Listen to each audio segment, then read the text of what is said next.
Good evening, everybody. Welcome to Lisbon UX. Can you hear me? So today we're going to talk about designing learning experiences. Okay, it's not about education design or design education in particular, but how could we design the experience of someone that wants to learn more about whatever topic it is. Okay, we're going to have 3 speakers. 3 of them are going to talk about different models of learning experiences. And we're here today in school, a bootcamp. It's called Ironhack, and this is their headquarters as well in Lisbon. And this is also a co-working space, and I think they funded it by that way. We're going to have 3 speakers. The first one's going to be Álvaro here, which is the general manager of Ironhack in Lisbon. The second one is going to be not Samuel Hopkins, because he messed up and couldn't be here today, but very nobly, Pedro is going to be the second speaker. Exactly. To replace for him. And then we're going to have Njiza, which is arriving shortly, to be the third speaker as well. We're going to not talk about traditional education as in universities and master's degree and PhDs, not anything about that, because we're starting from a point where we basically assume that that kind of model for learning is not the right one for the future. Okay? So we're going to be exploring other learning models, which are not the traditional ones. Okay? First with Álvaro and bootcamps, and then with Pedro with another kind of bootcamp, and then with Njiza with something completely different. So after the 3 talks, we're going to have a panel discussion right here with the 3 speakers and Sada, which is a learning designer, and she's going to moderate the panel between all 3 speakers. Okay? And a very important detail. The talks will be streamed on YouTube, and you probably got the link from the Meetup group. But the panel discussion itself is not going to be either recorded or streamed anywhere. Okay, so it's going to happen just here, just live in this room for only the people that are here, because it makes for a better discussion when people are not being recorded in a panel situation. Okay. So first up, Álvaro, come on up. Yeah.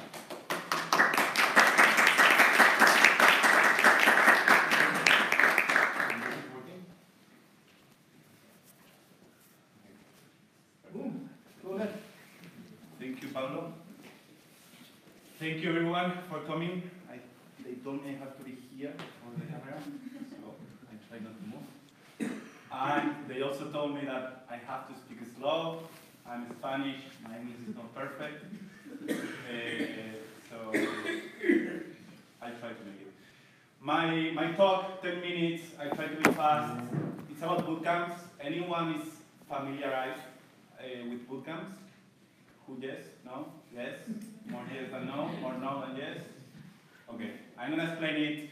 However, when Pablo proposed me to speak in Spanish, I was thinking of, okay, bootcamps, yes, but what is the reason of the bootcamps? No? So I'm gonna step back a bit and try to explain why I think that the bootcamps have emerged, and then we go into the bootcamps. So very quick intro. I'm 28. I'm from Bilbao. Anyone knows Bilbao? You should. This is Bilbao. This is my city. Even more important, it's the home of the best football team ever. Athletic Club de Bilbao. We only play with local players. That's very important for us. We're super proud.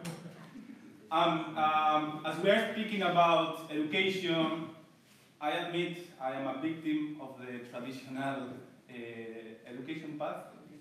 I was raised to be top 1 successful in high school and to apply for the best university and to rank and be in the tier 1, tier plus of your university and competing to be super top ranked. Yes, I'm a victim. We will talk about this. This is my university. I don't miss it. It was a business school. Business school in Lisbon. 6 years ago, I was working in London in investment banking, in JP Morgan first. Then I moved to Madrid, to Samaipata. It's a venture capital in Madrid, investing in startups, until 2000, 1 year and a half, I should update this. 1 year ago, I quit, I stepped back, and I went to a school to teach these 69, 70 kids. That it was amazing. This is in Nepal, right in front of the Himalayas. It's the clouds, you cannot see the Himalayas, but they are there. And when I came back, I was thinking what to do for my life. I have my business and management, administration experience, finance, hate it. I want to do something in education, I love the kids. How can you go into education with this background? Either you go to university or I found Ironhack. And Ironhack hired me first to open Ironhack Amsterdam, and this year, together with this amazing team in the back, we are launching Ironhack Lisbon. We are opening next month, and we are preparing all the setup, and this is our house, our home in Lisbon. So, going into the topic, speak about bootcamps, but before that, step back. What is higher education? Higher education. This is what I understand is traditional education. So basically, the higher education alone I experienced, it was like this big bundle where you could find everything for your life. You have, a part of it is to learn skills. You go there to, a skill like literacy, numeracy, critical thinking, specific like, let's say, accounting. Employer signaling, one of the most important, I think, in traditional education. Why people go to Harvard, why people go to Columbia, why I went to the university, I went to Spain, because best companies were hiring from those universities. That was the reason. Networking, because you will meet supposedly an amazing network that will hire you in the future, or even you will make a lifetime, a network of friends for a lifetime, or yes, you will be with your peers. Again, in brackets, you will find peers. Or other people, it wasn't my case, I have friends that did, it was an excuse, university was an excuse to go abroad. I want to try any country, so the only way to convince my parents to pay for it is if I go to university. So I go to the United States, channeling with the university, via university. And other reasons, also not my case, but I thought about it, or maybe you could go to a university because you want to find the Nobel Prizes teaching you, like Joseph Stiglitz, I think he's teaching in Columbia University in New York. So it would be cool not to have him as a teacher, a Nobel Prize winner award. So maybe that would be a reason. Anyone agrees on this? Only my team? Okay. So it's, to recap, a big bundle where a lot of things are happening, and either you bought it and you bought everything. If I go to university, I have this package, or you don't go to university, but then you are missing the job market, no? Or the best opportunities in the job market. And this reminds me, thinking about traditional education again, this reminds me to Craigslist. Anyone knows Craigslist? Who? Yeah, okay, not a lot, I'm going to explain. Craigslist is a phenomenon that I still don't understand. Craigslist was created, it's the most successful classifieds in the world. It was created in 1995 by a guy called Craig, so Craigslist. And he was sending an email, a weekly newsletter to his friends, just gathering information from the neighborhood, saying who was selling a home, who was selling a car, who was looking for a trainee, everything in one email, so the neighborhood, sorry for that, sorry guys in the other side. Yeah. So the neighborhood had news about what was happening in the neighborhood. It grew so fast. In 1997, it has already 1 million users traffic. At that point, that was massive, 1 million users traffic per month. And today, 2019, Craigslist, this is the landing page. This is a screenshot from yesterday. So if you go Craigslist.com, this is the landing page. This is the #1 in terms of traffic classified in the States. Number 14 web visited in whole United States. And number 45 website in traffic terms in the world. This shit. It's the number 45 in the world in terms of traffic. Why? Because everything was there and it has positioned so well in SEO that now it appears everywhere. No? However, going back to education, it reminds me to Craigslist. Why? UX Basic, this is a UX community. No, okay, one second. Because I was speaking about the bundle, no? That everything is there. So here in Craigslist, there was community things, activities, artists, childcare, services, automobiles, beauty, for sale, antiques, furniture, garage, general, housing, apartments, parkings, jobs, accounting, admin, whatever. Everything was there, everything. And everyone was checking it for whatever you need in your life. UX Basic, focus on one goal. What happened as the users got more demanding, this happened. So we don't need Craigslist to Meetup. We have Meetup. We verticalize. We go, because as you verticalize, as you focus in one goal, you can offer a much better experience. Imagine Paulo posting this event in Craigslist.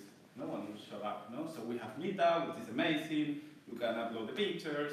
The product, the tech product, it's much better, and so on. Same happened with Uber. Uber started in Craigslist. People were offering rides, how do you say, ride sharings in Craigslist, and Uber saw it and said, there is a business here. Same with LinkedIn. The jobs were posted here. Accounting, finance.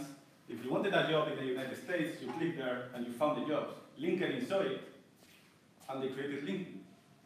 Airbnb, this was previous Airbnb. Here, this amazing guy, Craig, he had this whole box for what today is Airbnb. So it was a big bundle for everything, and this reminds me to education, because if we recall from before, this is the traditional higher education bundle that, for me, today looks like this. This is unbundling the traditional education. What is the point in this slide? So there is a similar trend between what happened in Craigslist and new business models to what I am seeing in education. If you want to become the best in one field, in one of the categories that university traditional education was offering, you have a better option. So if you want to network, why you should go with your university peers? If there is a community called Lisbon UX that all of the people here today, you are interested in education. So you are gathering, you are filtering, you are verticalizing education with people with the same interests, with the similar background, or similar future, vision, whatever. For employer signaling, GitHub. So right now we don't need a curriculum. Show me your repo. That's it. So why should I, as a developer, I am not a developer by the way, why should I go to university and have a degree if I show you my GitHub repo and there is all the information you need? If you like it, hire me. If you don't like it, don't hire me. But I don't need to signal to the employer that I am a smart guy with a Harvard graduation or an MIT graduation. Same for learning skills. So these guys, I think they are German, Math 42. This is a school only for math. So if you want to be the best in math, sorry. Sorry, guys. So, if you want to be the best in math, go to Math 42. Don't go to university. You are going to have one subject in math each year, and at university, and in Math 42, it's 3 years, I think 3 or 3 years, of just math and being the best crazy guy in math. And that is where bootcamps come in. We are bootcamp, we are Ironhack, of course, we are there. What we are offering? We are offering education for coders and developers, for coders and UX designers, and now we are also starting with data analytics. The same, if you want to be the best coder, find the place where they will teach you the best. Y Combinator, same, and this is just an example. We can go through it later if you have questions about it. Why this happened? Assumptions. This is my personal view. My first assumption is, luckily, this new generation of managers, accreditation has lost importance.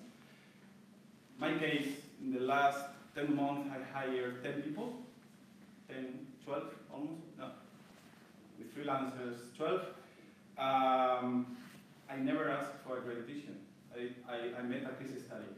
I made a case study, so, okay, here your case study, show me what you are able to do, and I will test it. So we are moving from show me your tier 1 rank at Harvard to show me your GitHub repo. Let me see what you're able to do, and then we speak. My second assumption is ROI-oriented student. ROI, if you are not familiarized, return on investment. So after the Great Recession, education started to be perceived as a way to get a job. I needed a job, so because the unemployment rate, I'm from Spain, the youth unemployment rate in Spain still is huge, but it was 50%.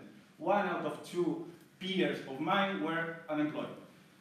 So I don't care what to study, get me a job. So it started to be perceived as a return on investment.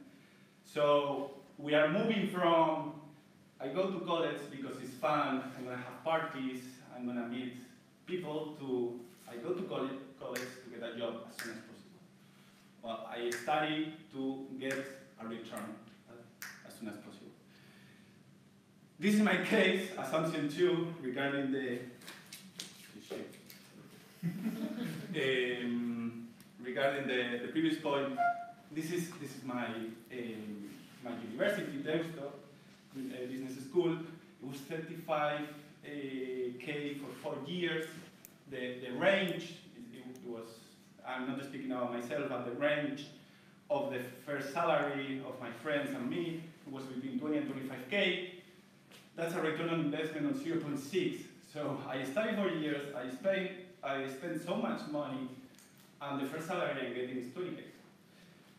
In the other side, you have business models like Ironhack. You spend a lot of money, yes, it's a lot of money, 6K, 3 months, first salary in the market, 20K. The return on investment is, I'm getting 4 times, 3 to 4 times of what I'm investing, and it's much quicker. And you are not counting the value of the time that you lost. No? So if you count that, that's another discussion. No? So 4 years of your life, it's a lot of value. Assumption 3, also my assumption, could be other reasons for other people, accessibility. So we have broadened this mindset of education is something else. Before, it was, I studied from 3 to 23, and after that, I just enjoy a job. And now is, I finish high school, and just keep learning, keep learning. We have in our bootcamps people with 50 years old, and after the bootcamp, they get a job as a junior developer with 50, 51 years old. Why? Because life is continuous learning process and continuous education process. So this change of mindset is super important.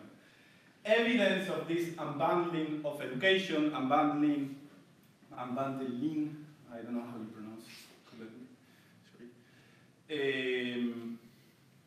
which is the disaggregation, that the education is going more vertical to and away from the college. I took also this graph yesterday from the global network of MBAs, I don't know how it's called, Association of MBAs. This is the enrollment and applications to MBA students in the world. The global one is decreasing, of course.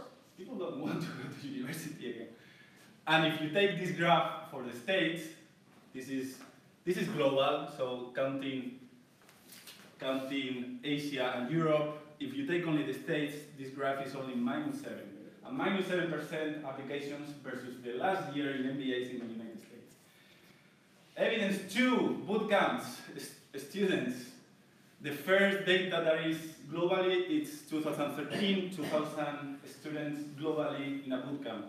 Today, well, the last one, and this is the States, 20,000, so 10 times in just 5 years. Meetups hosted in Europe in last 5 years is tripled. Why? Because the unbundling of education, again, is people are finding new ways of being educated. Evidence for, I took yesterday from some papers, so the universities are going bankrupt. The average tuition discount in the United States in the universities is about 50%. When did you make a discount? When you are desperate to sell. That's the bottom line that I take. And this one I like a lot. 50 universities closed last year. No, since 2016, 50 universities already go bankrupt in the United States. Again, why? Because people are not going to college. So unbundled versus traditional, and this is my new question. Will this, so unbundling, how you pronounce, sorry, someone says it. Unbundling, it's happening. This is a trend, but the question is this good or is this bad for our education? I run my math. This is me, this is Álvaro González. I am attending 2 meetups per week. This is 6 hours per week of my time, more or less, 24 hours per month. This is around 2 to 250 hours per year in meetups. Okay. At my university, I more or less went to 1 event per month, 2 hours per event. Sorry, this is 2 hours per event, so around 100 hours of events on networking, on meeting new people in 4 years. So with this unbundling of education, this aggregation of education, these new models of education, I am attending 2-3 times more to networking events, to meet peers, to meet communities than what I was doing in college. I run my math also for what I learned. I study a lot of accounting and finance. So this, you see, Deusto University, my university, they have 25 hours per credit. It's called ECTS. And during 4 years, you study accounting 1, accounting 2, and accounting 3. This is 450 hours of accounting in 4 years. In Ironhack, we are studying 5 days a week, 10 hours per day, 50 hours per week. That is, in 9 weeks, we are spending the same time studying one specific topic that I did in 4 years at university. So I run my math, and I say, okay, the return on investment, same outcome, same in terms of hours spent learning a topic, in 9 weeks or in 4 years. The challenge is, and this is super important,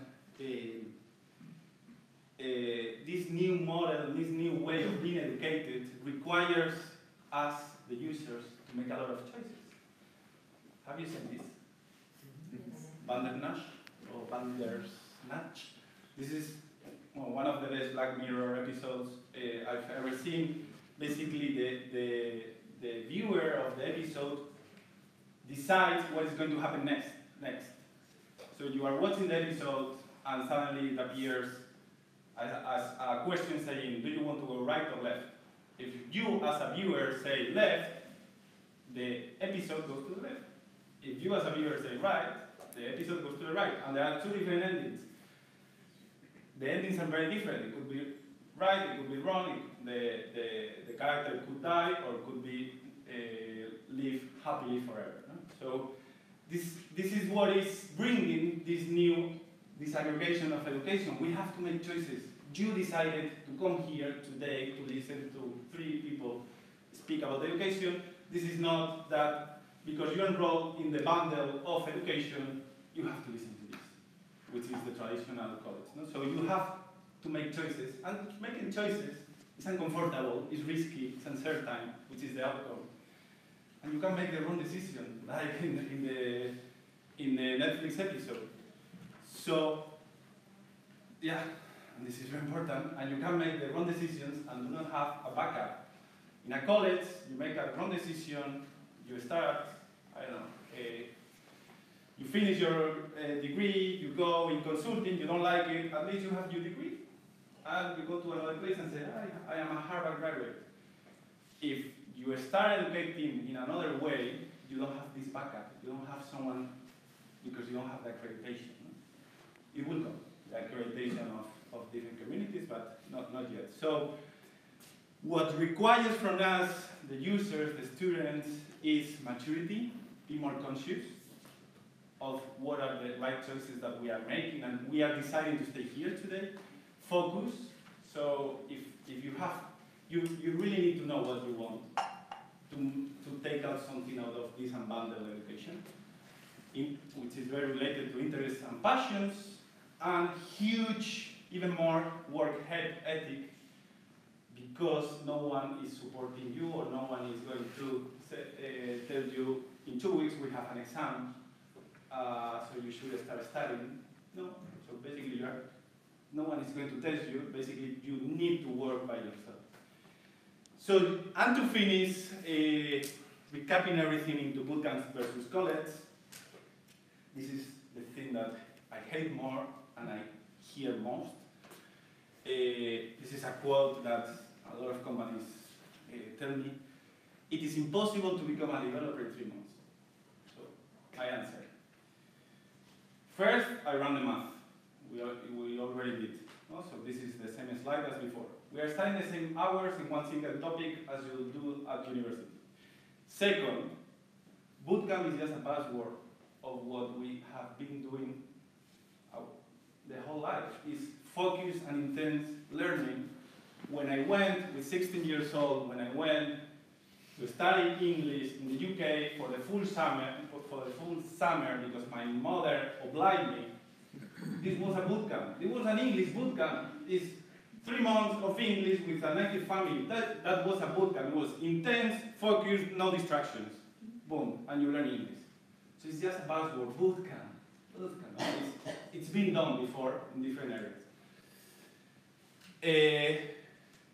When I say that, they usually agree. 3, college and bootcamps, they serve different purposes. We have to understand this.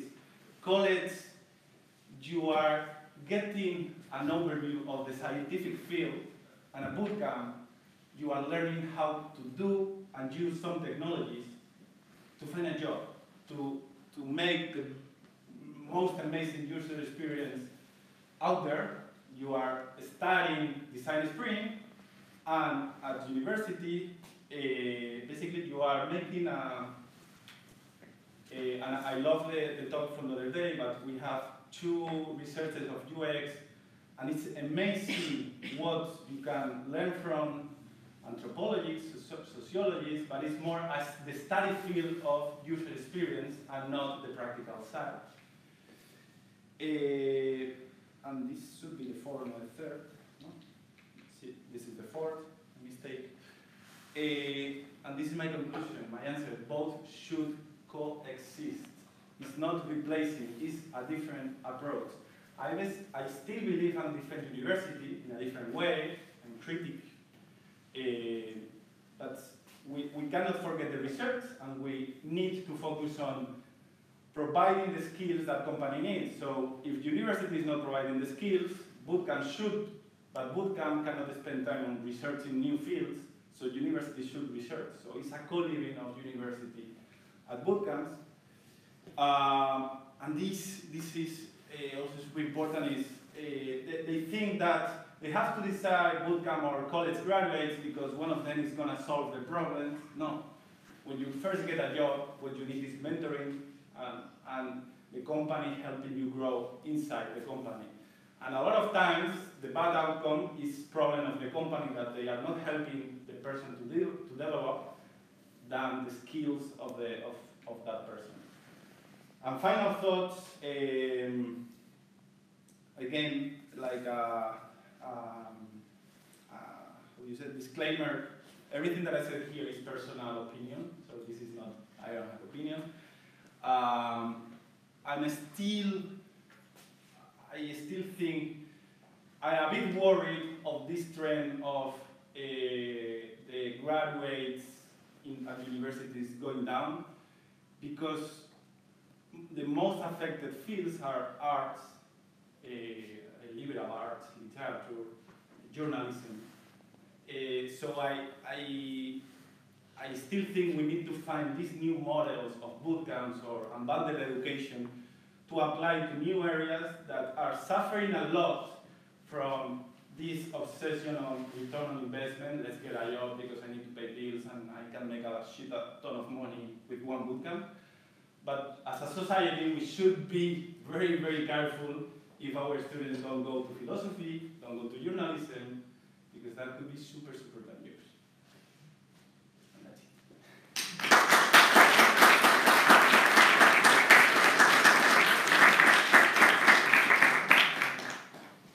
Boom, boom, boom. Good. Yeah. Thank you very much, man.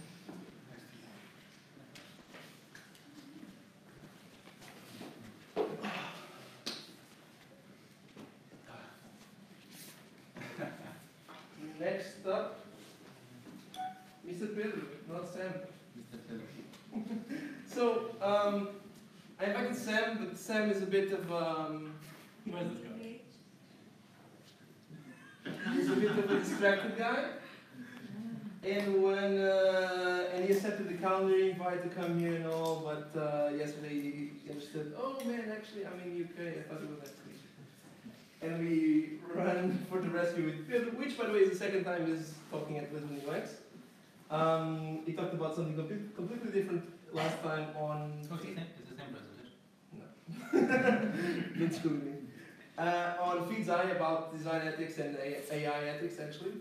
But today he's going to talk about some other thing that he also does with Sam and some other people, all volunteers, which is the Lisbon Data Science Academy, which is a volunteer-run academy that they started 2 years ago? Yep. 2 years ago. And which has graduated students that are now data scientists in companies. I've only seen like Farfetch recruiting people from there. The Farfetch takes a big... And the photos are from Farfetch as well. So. And the photogenic. So, Pedro is going to talk a little bit about that project, the volunteer-run bootcamp. It's called Lisbon Data Science Academy. So that's it. Oh, boom. Wait for this. Just a bit. You want to reset the poster? Yeah. I will start with a quick complaint. I wasn't aware that I was going to follow you because pretty much everything that I wanted to say has now been said better than I was going to. However, I will still try and trot along. Firstly, as you might have noticed, I am not Sam. Sam is this beautiful gentleman over there, peering into the abyss. I apologize for not being Sam. I can never be Sam. I've told everyone I tried that. So who am I? I am one of the co-founders of Lisbon Data Science Academy. We started this a couple of years ago. I'm also a VP of Data Science at a local startup. Over the last couple of years, have come, instead of coming from the vertical where they would be expected, they have come from fields which are peripheral to what we do, but then either did bootcamps or did online training or did some alternative form of education, and end up being way better hires than we see our competitors hiring from really, really good schools. And that comes from, again, something that's been mentioned, which is the idea of passion, and that these people did a degree in something, then decided, nope, this is the thing that I love. Maybe it's data science, maybe it's programming, maybe it's some other technical field. Generally, they are technical fields. And then they decided to go and chase that and have this attitude towards learning, which is quite spectacular.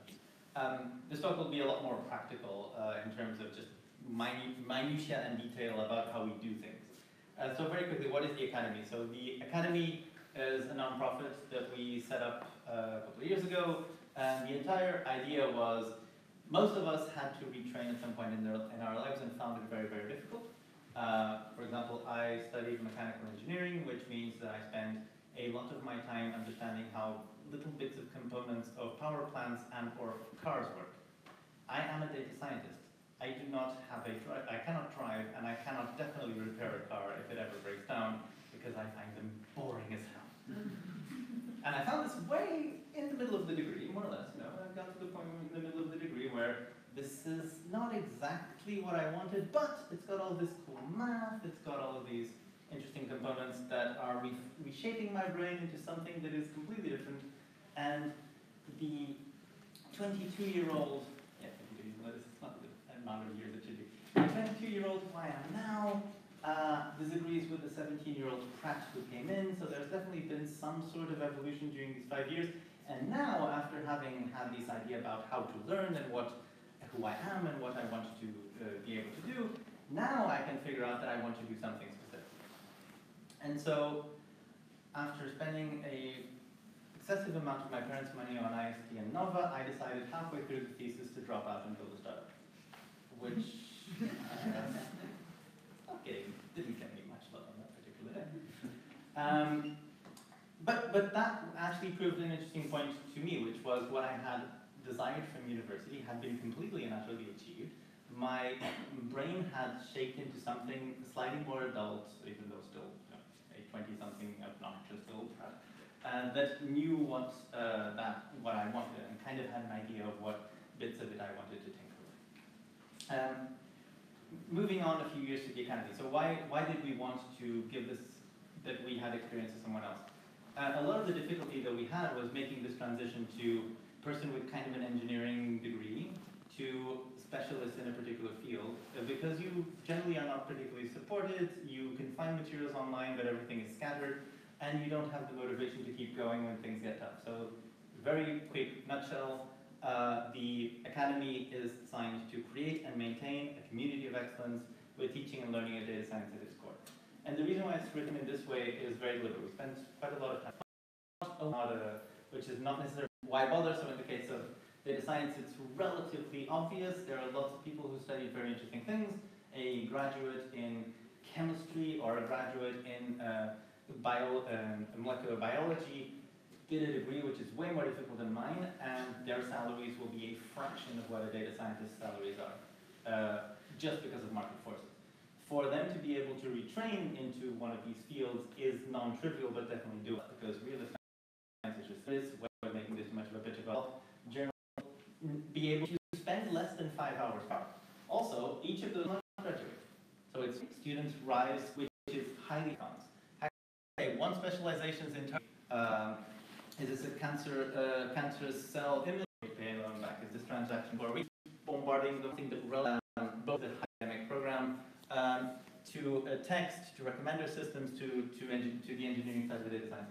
And by the end of this, their morale is not high, but they know more than most people who are in the industry. And this is a funny thing that you can do with a bootcamp. First, you can get rid of all the fluff. It is absolutely forbidden for a teacher at the Data Science Academy to add anything which is not strictly necessary or which does not make perfect sense in the sequence. And this is something that all of you might remember from academia, which is there's this natural tendency for a teacher to be saying, I find interesting, and it's completeness, right? So it's fun, to completely forbid. If anyone's wondering who this beautiful gentleman is, he's our Minister of Health. And the reason why that's on the slide is because the project that they had to deliver on their time series was not maximize this abstract metric using these abstract machine learning models with this abstract data set. It was, here are 2 years of data sets data about hospital admissions and number of doctors. Here's a hypothetical scenario in which 80% of the doctors are going to go on strike or be kidnapped or something is going to happen to them. And so you need to allocate doctors using these time series methods, using anything you can. And your metric, your success metric, the thing that will show up on your grade is how many people you killed. Because at the end of the day, the process doesn't really matter. What matters in this case are the outcomes. And if you can predict everything perfectly because you use all the best methods, it will actually be really, really low death bar. If you make a lot of mistakes, then your simulation will come out that you just predict everything wrong and a bunch of people died. And then on the hackathon board, they all spent an entire day competing to try and figure out the best model. On the hackathon board, it was just showing this team has killed 500 people, that team has killed 300 people, and they were competing furiously for a number that was very obvious and using everything that they had learned. And you try and apply this to everything. Everything that you learn needs to have a relationship to some tangible thing in the real world. If you're doing recommender systems, you can't think of them abstractly the way that it's taught in academia. You need to be recommending music to people and see whether they click. It needs to be something practical. It can't be too abstract. And we love to think inductively. We see a problem, we see some methods, and then we induce from them. And unfortunately, we teach the other way around. The second one is that communication matters a lot in teaching. So one of the things that we struggled was it's an entirely volunteer-based organization. And lots of people at the beginning said, I would love to come and help you teach. And we had this weird, and some of them with really good curriculums, professors, and you kind of had to talk to them, have lunch with them, and then politely decline because they couldn't communicate with non-experts. And this is a really, really tricky thing. And for university, getting a Nobel Prize author, maybe in economics they're better communicators in general. But if I saw someone in engineering who has a bunch of prizes, I don't want that teacher anywhere near me. And not has to be communicated in our slides. This can be automated and then any criteria is how to enter any team learning disability. It can't be great. So I think this is fourth. So after learning for exactly 20 minutes, you will spend 40 minutes executing. And the ratio is always more or less that, 1 to 4. And the reason for that is you learn while you are suffering through mistakes. The moments when you are feeling stupid and feeling, I guess everyone else has got this except me. Why does this not run? Why does this not make sense? Why can't I figure this out? That is where your learning speed is actually maximizing. When you are looking at someone talking, it's kind of hard to fail, right? So as long as you can listen, it's not that tricky. But when you're executing, you're constantly figuring out what you didn't know and learning it very, very quickly. So we have this policy that hands must be dirty every, at the maximum every half an hour, you need to be executing something new and suffering for it. This may be the most difficult one, which is maybe the slightly more philosophical one, which is inductive and not deductive. So the way that I learned, I don't know if this reflects in other degrees, but the way that I learned in mechanical engineering how a certain theorem works was the teacher would generally give us a completely irrelevant introduction about this person being born in Leipzig in 1825. Then they would say, and here is a bunch of math in a formula. And then they would say, and here is a theorem that derives from that. And then they would show us 3 or 4 examples. And as students, we would say, please keep everything in the same slide because I want to see the examples, then look at the theorem, and then look at the general idea, and then ignore what you said about his history. And the reason is, this is our assumption, that we generally start eventually when you're getting really, I find you want to show the most interesting, highly abstract thing, and then see how everything trickles very elegantly from there. But as students, when we're looking at something for the first time, we need to link it to something we know, and then build from something we know to now things that we know because we knew that one, and then build upwards towards the abstract. And this might sound like something that, it's philosophical, it sounds great, but if you are forcing everyone who's producing content to produce the content inductively, the content looks a lot more different. And some of the consequences are, our notebooks generally start with, imagine that you are a shop owner who has this problem. And now you found that this problem can be solved in a way by doing this. Oh, but this is slow, so you try and do it in this way. When you start doing it this way, you figure out that you can abstract in this way, and you arrive at this conclusion. By the time you arrive at the conclusion, everything has been a puzzle which has made sense, but that's actually a really complicated concept which you wouldn't have understood the other way around. Stop me there. To make it even more philosophical and weird, we then realized if we're thinking inductively, then we can actually treat knowledge as a graph. The moment you've learned a few things, let's say that you knew what this is, because this comes from before, let's say that you knew what this is, then you can now learn these two things. But you can't go and learn that one before you learn this one, because there's a bunch of dependencies. And in any field, there are generally a ton of dependencies. And looking at, as an educator building a curriculum, building the graph of what the students need to learn so that you never need to say the sentence, and then you use the which you don't know what it is yet, but you'll learn this in 6 months, is critical. Because then you can make your students always have a chance to know what's going on and never require that they're our memories cannot accept this will turn out okay. The neurons, slowly we'll get to a point where you're always a system that we devised, where we are constantly getting feedback from the system about how you are doing.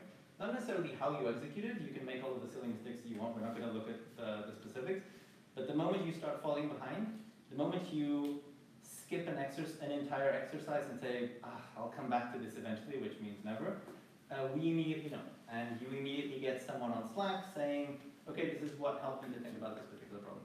So the motivation side, the feeling supported, is just as important. And then actually having people together for beers, which is something we did with our students, they formed enough of a network between them that they didn't want to be the ones who fell behind. Now, just to conclude, so two things that I think also help. So organizations very often forget that they are creating an ecosystem, and the ecosystems also have a lot of values to them. One of the things we found critical was, in order to learn, you need to have safety. And safety doesn't mean not having your wallet stolen, it means having a safe environment. Any sort, and this is something we got maybe from a slightly American perspective on some ideas of discrimination, which I found very impressive, and unfortunately we're quite permissive about certain things. If someone as much as plays a bit with discrimination or makes a joke about, obviously a non-well-intended joke, about something which makes someone else feel insecure, that person will get immediately a warning. The second time, they get expelled without justification and without any sort of recourse. And the reason is, the academy needs to be somewhere where you are learning and you feel safe, emotionally safe, physically safe, and all of the other things. This is very contentious nowadays. People call each other snowflakes and say, I suffered through high school and got beatings from my parents, why shouldn't everyone else? We happen to disagree and think that actually emotional safety is key to learning. And we are very proudly idealistic. Anyone caught with a plastic bottle in the academy will be politely requested to take that thing out of here immediately and go recycle it somewhere else. So we actually are 0+. Serving coffees, all these things need to be in this device. When it's a non-profit or just pay for whatever they want us to do things, it's non-profit, so this single business model which keeps them running in adults who have VR, or do it here and and that's a full class. They are in a group and and you can also forget. And we say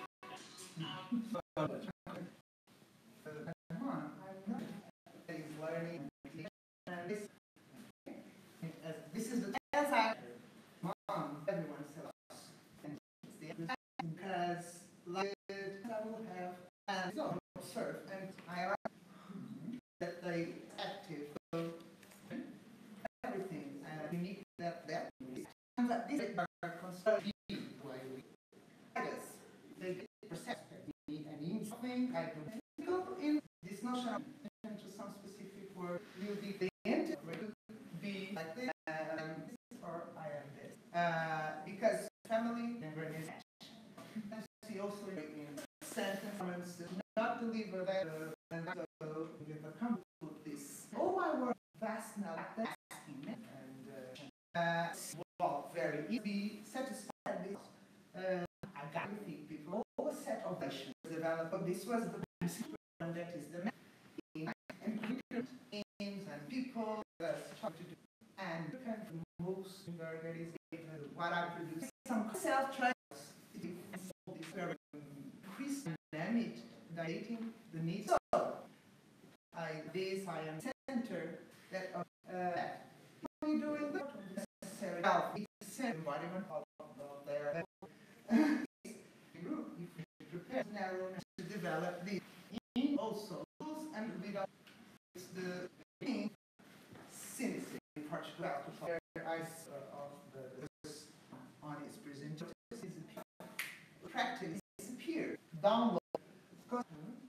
identify what do I want to do. Dynamic or creative, fixing yourself.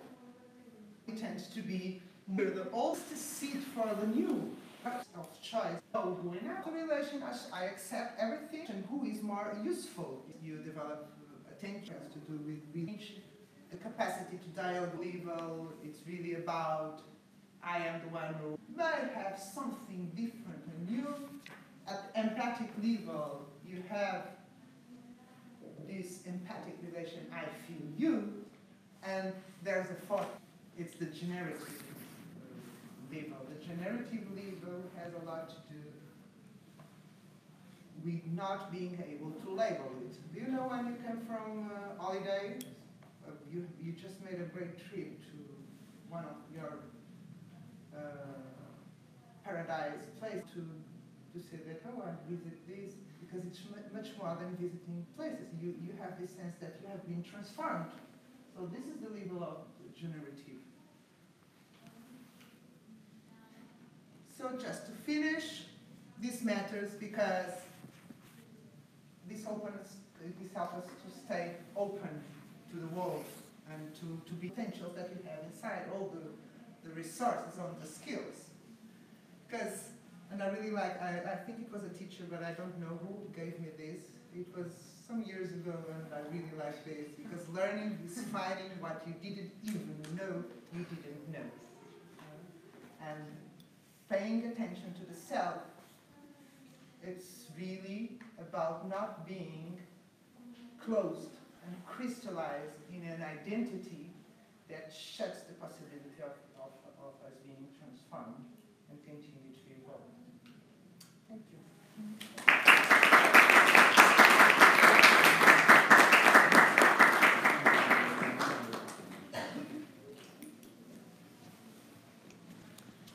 Were you opening up during the call?